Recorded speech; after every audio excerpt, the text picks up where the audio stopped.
Okay, let me ask you a question. Do you really want to lose weight and have a better physique? Do you? Really? Then stop thinking you can do it in 10 minutes, guys. If it really was that simple, why would you still see fat people around you? Stop being a lazy person. You got to work for it.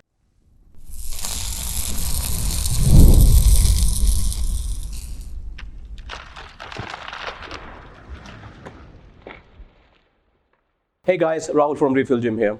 Today I want you to take a moment off and realize that we've got all the information in the world right at our fingertips, thanks to the internet.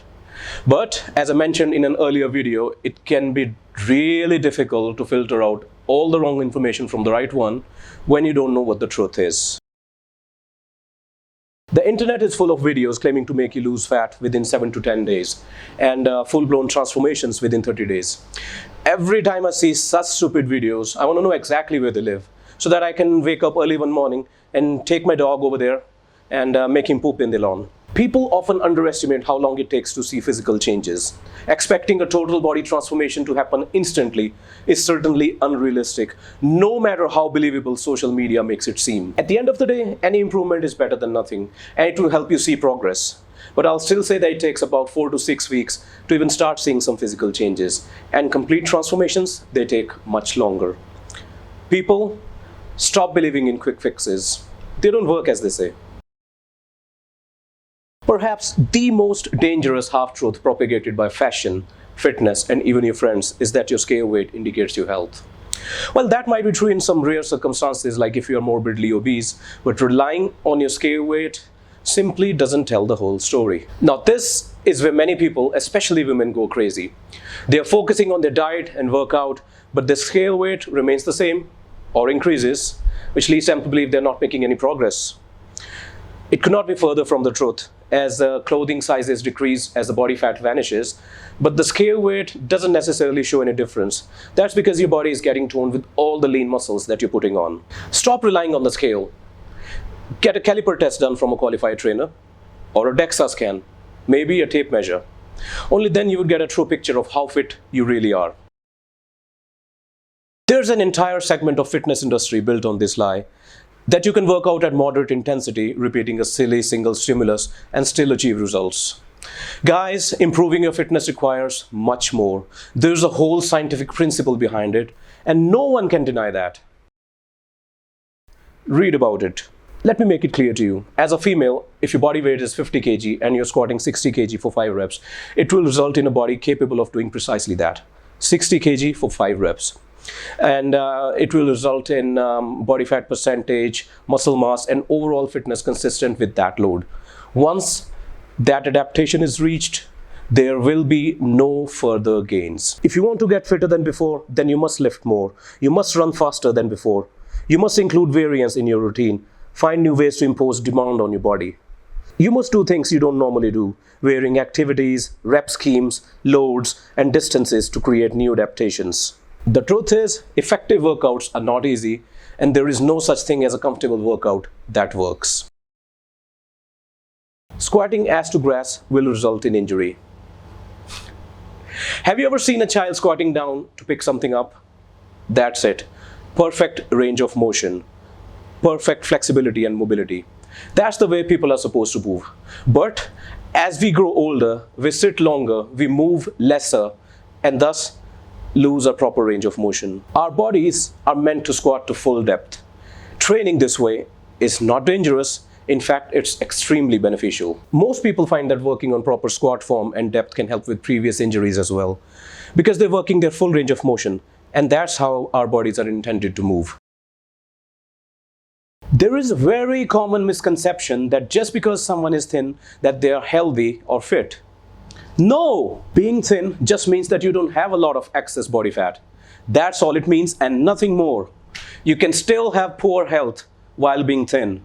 You can still be unfit while being thin. Guys, I mentioned earlier in this video that you gotta focus on body composition.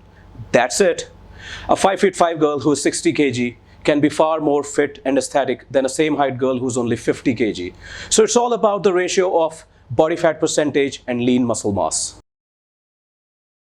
Unfortunately, many people still believe sport training is a thing. I've got literally endless number of people walk up to me and say, I just want to reduce my belly fat but don't want to reduce my weight.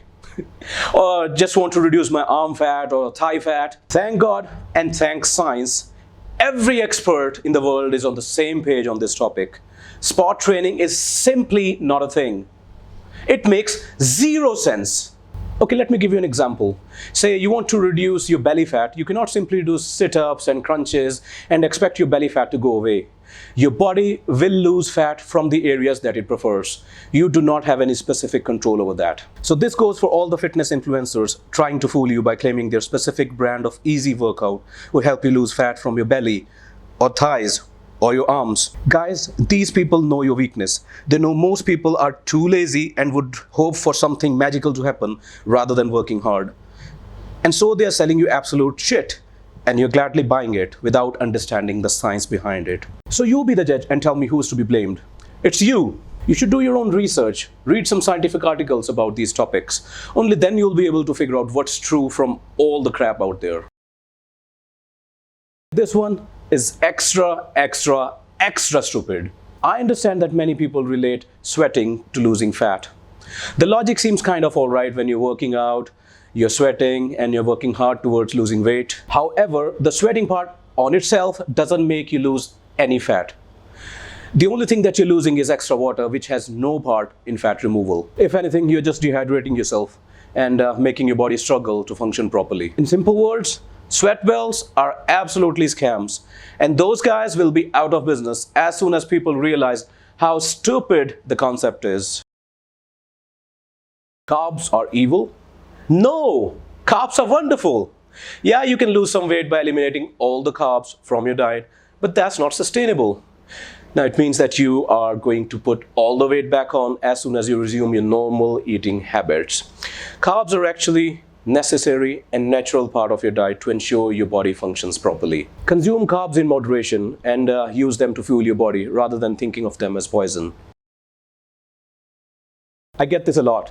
Women often say, I want to lose weight but don't want to do weight training. Or even funnier is, I want a good physique but I'm only willing to do cardio or aerobics. So should women not lift weights? They absolutely should. The fact is, women have more to gain from resistance training than men do. Bone density, fat loss, mental well-being, body composition, and offsetting osteoporosis for starters. The females in professional bodybuilding competitions that you often think you'll start looking like by lifting weight got where they're at with years of extreme discipline and lots of performance-enhancing drugs. So no, you won't look manly, but yeah, you will achieve a curvaceous body that everyone will envy. So girls, get it out of your head that you're going to get bulky with weight training, because there is simply not that much testosterone available in your bodies. Go ahead and pick those weights. You're going to thank yourself in the future. Alright guys, it's time to wrap up this video, and I just want to say that not everyone's opinion is bullshit. But if somebody claims that he's found a way to get richer than Bill Gates in 10 minutes or to get visible abs in 7 days, then maybe you should just go the other way. My point is, do your own research. Read a lot of scientific articles available on the topic. Gather several opinions and then form your own. Just because you trust one person doesn't mean he or she is right. I hope today's video was helpful in clarifying some of the doubts that you might have. We'll keep bringing such topics in the future also. Please share and like this video, and don't forget to comment. We'll see you pretty soon.